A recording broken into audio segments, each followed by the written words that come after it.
Luc, chapitre 18. Jésus leur adressa une parabole pour montrer qu'il faut toujours prier et ne point se relâcher. Il leur dit, il y avait dans une ville un juge qui ne craignait point Dieu et qui n'avait d'égard pour personne. Il y avait aussi dans cette ville une veuve qui venait lui dire, fais-moi justice de ma partie adverse. Pendant longtemps il refusa, mais ensuite il dit en lui-même, quoique je ne craigne point Dieu et que je n'ai d'égard pour personne, néanmoins, parce que cette veuve m'importune, je lui ferai justice, afin qu'elle ne vienne pas sans cesse me rompre la tête. Le Seigneur ajouta, entendez ce que dit le juge inique. Et Dieu ne fera-t-il pas justice à ses élus qui crient à lui jour et nuit, et tardera-t-il à leur égard? Je vous le dis, il leur fera promptement justice. Mais quand le Fils de l'homme viendra, trouvera-t-il la foi sur la terre? C'est vrai, Seigneur mon Dieu, de la même manière, lorsque tu reviendras, Seigneur mon Dieu, tu chercheras la foi sur la terre. Il faudra que tu la trouves. Et de la même manière, lorsque tu viendras apporter un exaucement, tu chercheras s'il y a encore la foi, Seigneur, dans ce sujet de prière. Et permets-nous donc de persévérer, Seigneur, dans nos sujets de prière, Seigneur, jusqu'à ce qu'il y ait l'exaucement, et de prier avec foi. Amen. Il dit encore cette parabole, en vue de certaines personnes se persuadant qu'elles étaient justes, et ne faisaient aucun cas des autres. 2 hommes montèrent au temple pour prier. Un était pharisien et l'autre publicain. Le pharisien, debout, priait ainsi en lui-même. « Ô Dieu, je te rends grâce de ce que je ne suis pas comme le reste des hommes, qui sont ravisseurs, injustes, adultères ou même comme ce publicain. Je jeûne 2 fois la semaine, je donne la dîme de tous mes revenus. » Le publicain, se tenant à distance, n'osait pas même lever les yeux au ciel, mais il se frappait la poitrine en disant « Ô Dieu, sois apaisé envers moi, qui suis un pécheur, je vous le dis. » Celui-ci descendit dans sa maison justifié plutôt que l'autre. Car quiconque s'élève sera abaissé, quiconque s'abaisse sera élevé. On doit comprendre toutefois, Seigneur, dans ce passage que toutes les œuvres, Seigneur, que le pharisien faisait, ses œuvres étaient bonnes, mais son état de cœur était mauvais.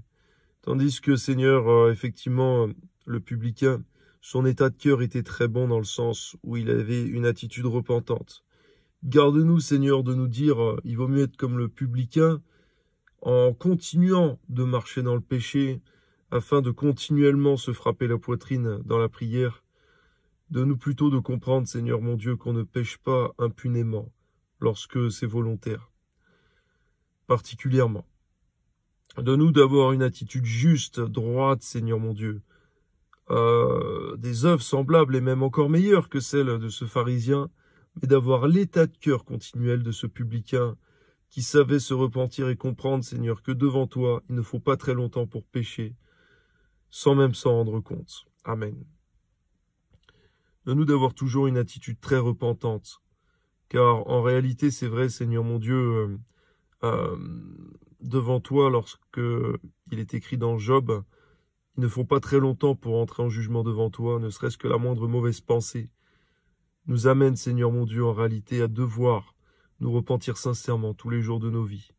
Toi soit la gloire, Seigneur mon Dieu, dans le beau nom de ton Fils Jésus. Et donne-nous également, Seigneur, de ne pas mépriser notre prochain, Seigneur mon Dieu, comme l'a fait ce pharisien. Amen. On lui amena aussi les petits-enfants, afin qu'il les touchât.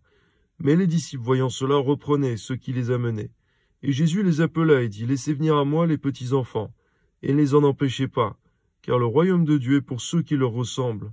Je vous le dis en vérité, quiconque ne recevra pas le royaume de Dieu comme un petit enfant n'y entrera point. » Un chef interrogea Jésus et dit, « Bon maître, que dois-je faire pour hériter la vie éternelle ?» Jésus lui répondit, « Pourquoi m'appelles-tu bon? Il n'y a de bon que Dieu seul. Tu connais les commandements, tu ne commettras point d'adultère, tu ne tueras point, tu ne déroberas point, tu ne diras point de faux témoignages, honore ton père et ta mère. J'ai, dit-il, observé toutes ces choses dès ma jeunesse. » Jésus, ayant entendu cela, lui dit, « Il te manque encore une chose.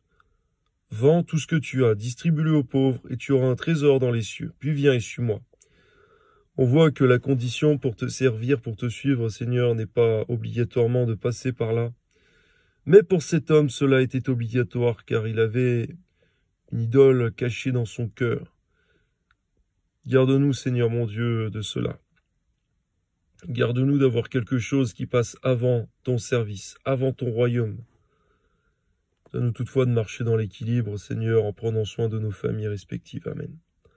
Lorsqu'il entendit ces paroles, il devint tout triste, car il était très riche.